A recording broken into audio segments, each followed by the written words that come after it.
महार समाज हे नाव ऐकलं की अनेकांच्या डोळ्यासमोर एक चित्र उभं राहतं, शोषणाचं, संघर्षाचं. पण खरं सांगायचं तर या समाजाचा खरा इतिहास फक्त शोषणाचा नाहीये. तो आहे शौर्याचा, शासनाचा आणि एका प्रचंड मोठ्या विद्रोहाचा. चला तर मग आपण या इतिहासाची पानं उलगडून बघूया आणि एका अशा समाजाचा प्रवास पाहूया जो राजापासून विद्रोही बनला.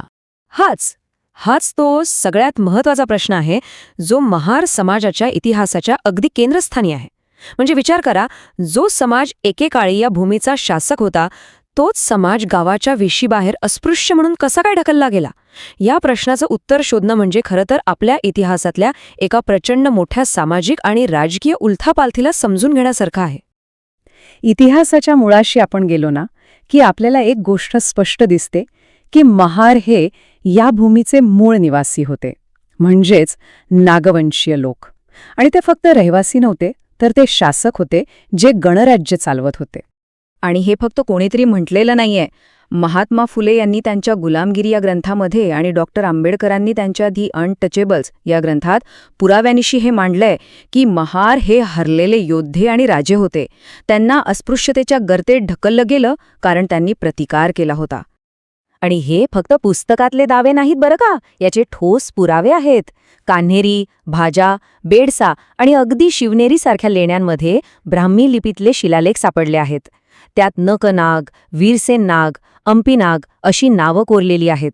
नावाच्या पुढचं हे जे नागपपद आहे ना, ते त्यांच्या नागवंशीय राजघराण्याचं प्रतीक आहे. यातून त्यांचा राजेशाही दर्जा अगदी स्पष्ट होतो. मग प्रश्न उरतो की या शासकांचं पतन झालं तरी कसं?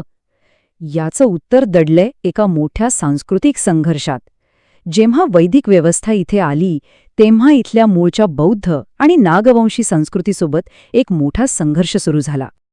इथे ना दोन पूर्णपणे वेगळ्या विचारसरणी समोरासमोर उभ्या ठाकल्या.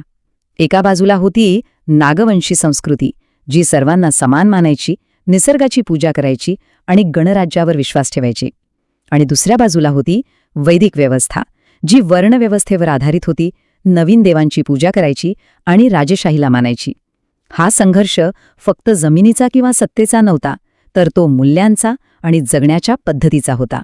ज्या नागवंशी लोकांनी ही नवी वैदिक व्यवस्था स्वीकारायला आणि आपला बौद्ध धम्म सोडायला नकार दिला, त्यांनी जबरदस्त प्रतिकार केला. आणि याच प्रतिकारामुळे त्यांना एक नवीन नाव मिळालं, महाअरी. याचा अर्थ होतो महान शत्रू. अनेक इतिहासकारांचं असं मत आहे की हाच महाअरी शब्द हळूहळू बदलत त्याचा अपभ्रंश होत महार म्हणून ओळखला जाऊ लागला. म्हणजे बघा, या समाजाचं नावच त्यांच्या विद्रोहाचं आणि प्रतिकाराचं प्रतीक बनलं. आता हे पतन काही एका रात्रीत घडलेलं नाही. ही एक अतिशय पद्धतशीर प्रक्रिया होती. आधी लष्करी आणि राजकीय पराभव झाला, मग त्यांच्याकडून सुपीक जमिनी हिसकावून घेऊन त्यांना आर्थिकदृष्ट्या पूर्णपणे कमकुवत केलं गेलं. त्यानंतर आला धार्मिक आणि सामाजिक बहिष्कार, ज्याने त्यांचा सन्मानच हिरावून घेतला. आणि सगळ्यात शेवटी त्यांची एकजूट तोडण्यासाठी त्यांना वेगवेगळ्या उपजातींमध्ये विभागलं गेलं, जेणेकरून ते पुन्हा कधीच एकत्र येऊ शकणार नाहीत. पण इतकं सगळं होऊन सुद्धा या समाजाचं चैतन्य आणि त्यांची विद्रोही वृत्ती कधीच संपली नाही. समाजाच्या बाहेर फेकल्यानंतरही त्यांचा बौद्धिक, आध्यात्मिक आणि लष्करी संघर्षाचा वारसा अखंडपणे सुरूच राहिला. या विद्रोहाची सुरुवात तर बघा, शेकडो वर्षापूर्वीच संत चोखामेळा यांनी केली होती. त्यांनी त्यांच्या अभंगांमधून थेट देवाला जाब विचारला की जर आपण सगळे तुझीच मुलं आहोत, तर मग हा जातीभेद का? हा जाती व्यवस्थेवर केलेला एक खूप मोठा आध्यात्मिक आणि बौद्धिक हल्ला होता. हा विद्रोहाचा वारसा पुढे लष्करी पराक्रमातही दिसून आला. मराठा साम्राज्यात, खास करून छत्रपती शिवाजी महाराज आणि संभाजी महाराजांच्या काळात जातीपेक्षा कर्तृत्वाला जास्त महत्त्व दिलं गेलं. रायप्पा महार यांसारखे अनेक महार योद्धे तर स्वराज्याचे आधारस्तंभ होते आणि त्यांनी आपल्या पराक्रमाने स्वराज्याचं रक्षण केलं. आणि हे शौर्य तर कोरेगावच्या लढाईत एका वेगळ्याच उंचीवर पोचलं. 1 जानेवारी 1818 फक्त 500 महार सैनिकांनी तब्बल 28,000 पेशव्यांच्या विशाल सैन्याला हरवलं. ही इतिहासातली एक अविश्वसनीय आणि धाडसी विजयाची गाथा आहे.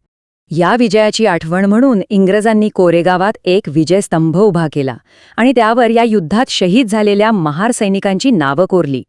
ह्या घटनेनंतर तर महार समाजाला मार्शल रेस म्हणजेच लढाऊ जात अशी एक नवी ओळख मिळाली. या लांब दीर्घ संघर्षाचा कळस गाठला गेला तो 20व्या शतकात. एका अशा व्यक्तिमत्वाच्या रूपाने ज्यांनी केवळ एका समाजालाच नाही तर संपूर्ण देशालाच एक नवी दिशा दिली. ते होते डॉक्टर बाबासाहेब आंबेडकर. अर्थात डॉक्टर आंबेडकरांच्या आधीही गोपाळबाबा वलंकर आणि शिवराम जानबा कांबळे यांसारख्या नेत्यांनी समाजात जागृती निर्माण करायला सुरुवात केली होती. त्यांनी भेदभावाविरुद्ध आवाज उचलून आणि हक्कांसाठी लढा देऊन एक मजबूत सामाजिक पाया आधीच तयार केला होता. डॉक्टर आंबेडकरांचे योगदान हे फक्त त्यांच्या समाजापुरतं मर्यादित नव्हतं, ते आपल्या भारतीय संविधानाचे शिल्पकार होते. आरबीआयच्या स्थापनेमागे त्यांचीच प्रेरणा होती. त्यांनी स्त्रिया आणि कामगारांच्या हक्कांसाठी मोठा लढा दिला. खरं तर त्यांचं कार्य हे आधुनिक भारताच्या कायदेशीर, आर्थिक आणि सामाजिक जडणघडणीचा मूळ पाया आहे. आणि मग त्यांनी ते ऐतिहासिक पाऊल उचललं. समानता आणि तर्कावर आधारलेल्या बौद्ध धम्माचा त्यांनी आपल्या लाखो अनुयायांसोबत स्वीकार केला. हा फक्त एक धर्मांतराचा कार्यक्रम नव्हता, तर हजारो वर्षांच्या मानसिक गुलामगिरीतून मुक्त होण्याचा तो एक मोठा विद्रोह होता. तर मग महार समाजाचा हा संपूर्ण इतिहास पाहिल्यावर एक प्रश्न नक्कीच निर्माण होतो. महार ही फक्त एक जात आहे की प्रतिकार, आत्मसन्मान आणि न्यायासाठी चाललेला एक कधीही न संपणारा संघर्ष आहे? या प्रश्नाचं उत्तर कदाचित या समाजाच्या इतिहासाच्या प्रत्येक पानात दडलेलं आहे.